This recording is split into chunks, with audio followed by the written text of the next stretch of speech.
Ojanadar ve pensiya gitmek sebäpli Türkmenistan'ın televizioniýa, radio gepleşikler ve kinematografiya baradaky döwlet komitetiniň Altyn Asr Türkmenistan teleradio ýaýlymynyň başlygy wezipesinden boşadýan. Siz gidiberin.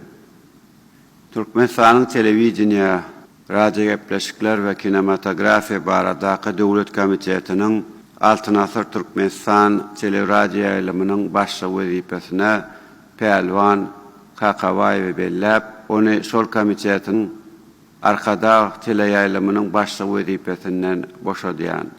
Size üstünlük arzu edýän.